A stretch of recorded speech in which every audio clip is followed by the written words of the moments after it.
Alright, the Reds Thursdays, talking Reds from the Anfield wrap. This one in association with Luke 1977. You can get gear like this, 15% off using the code TAW15. If you go in the Anfield wrap subscribers group on Facebook, you can get 20% off, but you're only allowed in there if you're a subscriber. But if you are a subscriber, go in there, look for the post about Luke 1977. You can get 20% off full price gear on their website, luke1977.com. That is the plug out of the way. We are going to be talking about the Reds, myself and Andy Heaton.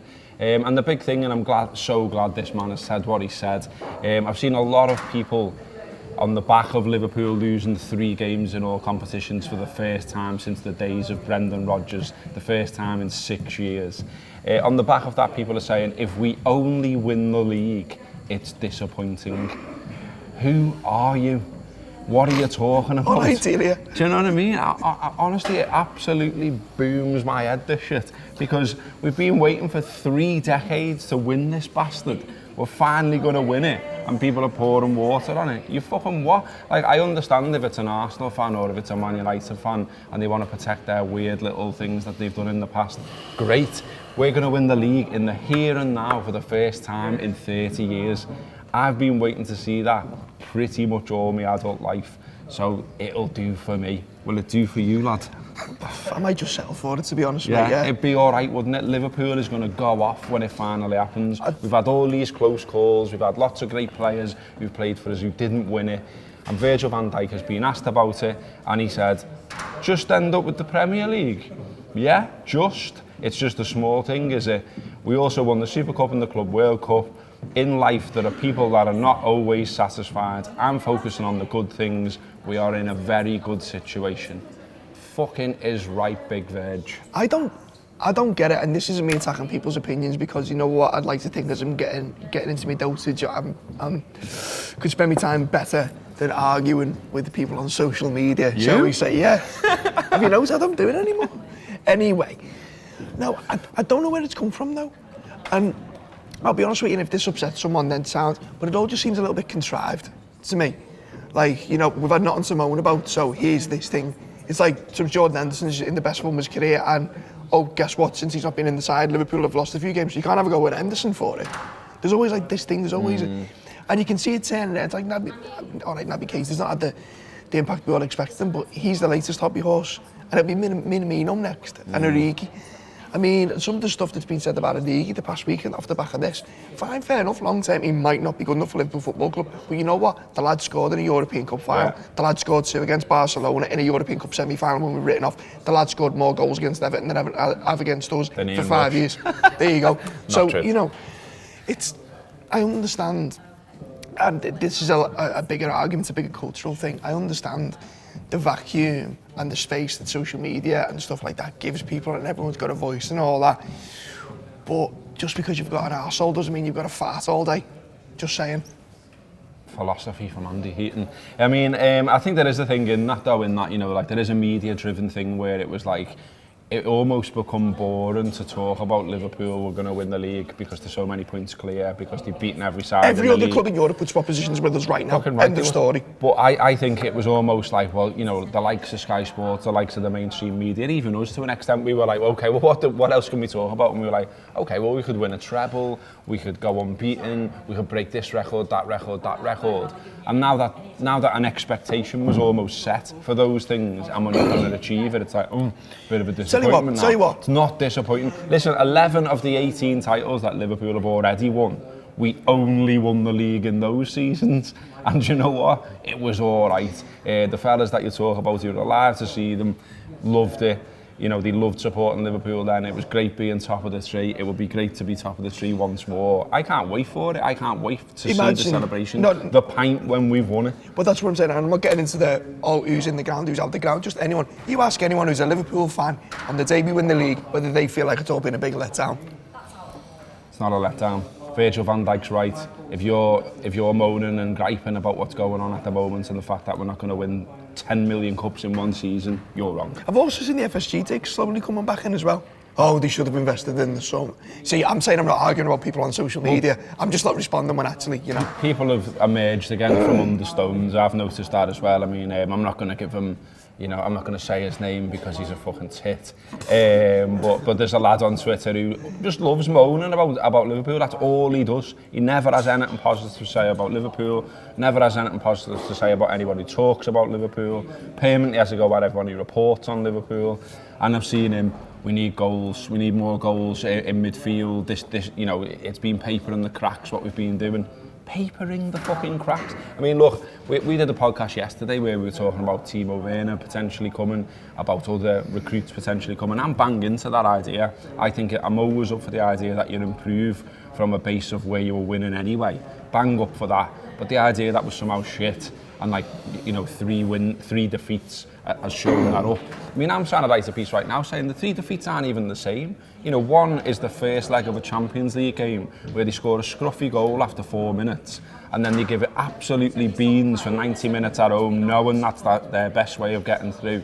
And we only get beat 1-0. And Henderson and Mo Salah waste good chances in that game, by the way. Watford were shit and Watford are really good and they blow us away. Fair fucking play to them for that.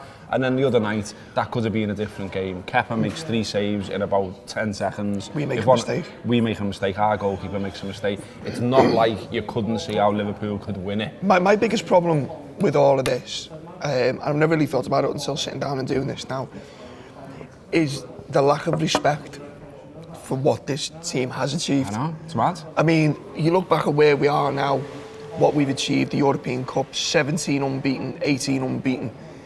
You know, it's almost as if that's for nothing. Super World Club Cup, 97 points in the league. And it's almost as if that's for nothing because, we've lost 1 game in the league, and we've lost a game in a trophy that we weren't even playing our full strength side then, we've lost a Champions League away game against one of the best teams in Europe who are great at what they do. Are we really saying that all this good work that's gone before is out the window because, Liverpool have had a little bump in the road? I'm not, we're not. It's going to be sound on Saturday against Bournemouth. Here is a clip of the second look from our subscription service. We do video and podcast and writing after every single video game. So, video game? Liverpool game. So if you're not onto that already, download the Anfield app. It's available on Android and on Apple. Have a go of it, have a look. You get some free tokens. You can have a go of premium content like this gold here. For me, the most concerning part of the game is the way Liverpool end it, to be honest with you. The last 20 minutes, 25 minutes, I think it's fair to say Chelsea play pretty well, but they're not doing anything spectacular and Liverpool don't land a glove on them. There's no surge, there's no kind of sense that even Chelsea thought that a goal is coming. And for me, it was kind of the second game in a row that happened because I kind of felt like the third goal at Watford, there was a few of heads dropping or accepting of defeat. I think 3-0's different to 2-0 though, to be fair. No, it is. And you're right, when you think back to, obviously Villa Park away is the key example of the season where we were 1-0 down with 5 minutes to go and we didn't only think we would score, we thought we would still win. And that was different. I don't know whether that is the mental tiredness, the things that have caused this period to happen, and the realisation of once that second goal goes in, you just think, do we have it in us to climb this particular mountain? And if the answer is no, then maybe that's what they were thinking. It is still a worry that that's what they were thinking if that's how it happened though. Okay, there you go. That is a clip from the second look. As I say, we preview and review every single Liverpool game. So if you don't get onto our premium content already, I thought it was an especially good second look. Stellar cast. Was you on it, lad? Yeah, I was, mate, yeah. How did I guess that one? Okay, so now we're going to talk about some changes to the ticketing system. I've got to say, I'm behind the... I don't know what's going on here. I haven't read this, to be honest. I've been dealing with my bathroom overflowing this morning, so thanks for that, Liverpool Property Services, you fucking gang of bellends. Okay, so... Yeah, so let's imagine that the ticketing system is your bathroom. Yeah. So basically, the Liverpool ticket, the software, the infrastructure behind the Liverpool ticketing system has been much maligned for a couple of years, I think it's fair to say, especially with member sales, member queues, etc., etc. It appears that Liverpool, it doesn't appear, Liverpool have signed a deal with a US company called SeatGeek to basically reconfigure how they sell tickets. It's a completely new platform. It's being used by the NFL, the Dallas Cowboys, they're big. New Orleans Saints, I haven't heard of them though. Paul and Timbers, heard of them, Seattle Sounders and the Dutch FA and PSV. So basically, it's a ticketing system which is primarily do the whole thing, all the ticket sales, but it's also mobile friendly. So we're talking about e-ticket stamps. So like when you get on an EasyJet now, you get a ticket on your phone and scan it and all, the drill. So they're going to start introducing all that gear. Also, apparently the queuing system is much more dynamic, so you'll have more of an idea of where you are in the queue, how likely you are to get a ticket. You're not just staring at a screen for like an hour to be told there's nothing available. And they're going to start testing that over the summer with the season ticket sale. So season ticket sales, if you want, I would imagine you can do it via SeatGeek this year. I don't know whether it's not clear yet, whether it's going to be a full rollout yet or they're still testing, but it's another example of the club being aware of an issue and at least trying to take steps to improve it. It sounds good. I mean, like I'm fortunate enough to have a season ticket, so I haven't been in the boat of having to do this very much, apart from, cup finals and things like that at times. But I see how many people complain about the current system, how many people are pissed off by the current system. So as you say, it can only be a good thing that they're trying to rectify that and improve that situation. It will be good. I think that the fact that people don't have to actually sit there for hours on end, that they're getting alerts on the phone. I think they're trying to be. I think that one of the positives from this, I think, is they're trying to be more transparent. No one's. It's not going to be a case of suddenly everyone gets a ticket because it's still the same amount of tickets. Yeah, that's always going to be a problem. It's just that there's too many Liverpool fans and the ground's not big enough. That problem will never be solved until they build a 150,000 seater stadium, and that's not going to happen. So that has always been a problem and always will. But just from a transparency point of view as well, hopefully improve that.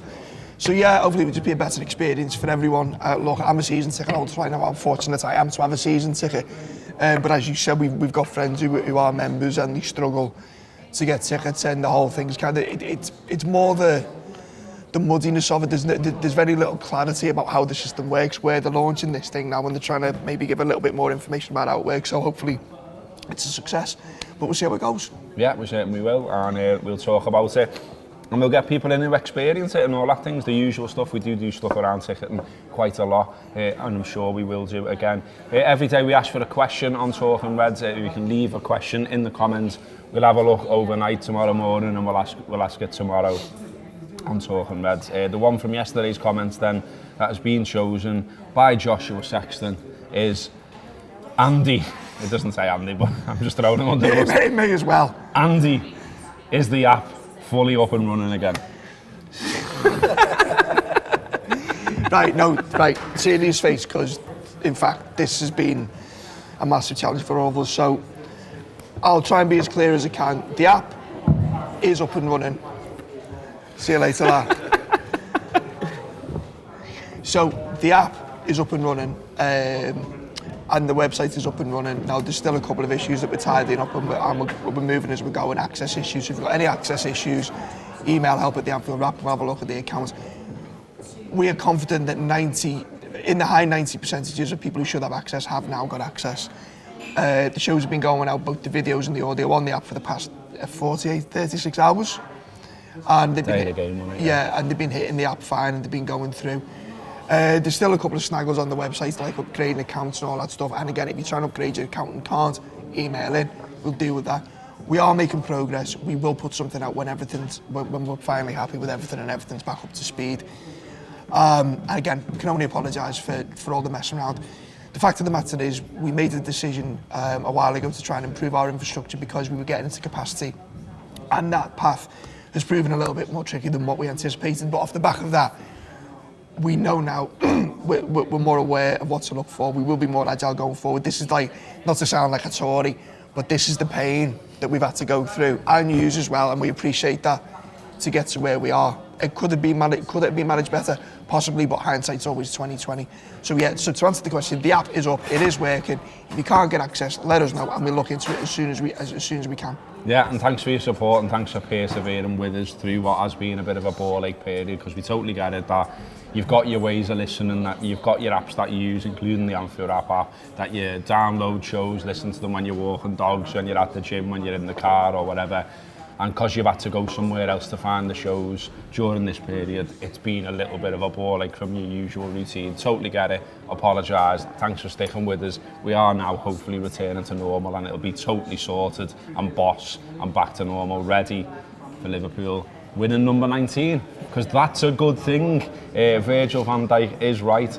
That has been Talking Reds for Thursday. We shall be back tomorrow. More discussion around the mighty Reds then. If you want more Red stuff, well, you can go and have a look on the app now, can't you? Because it's all sorted. Get in!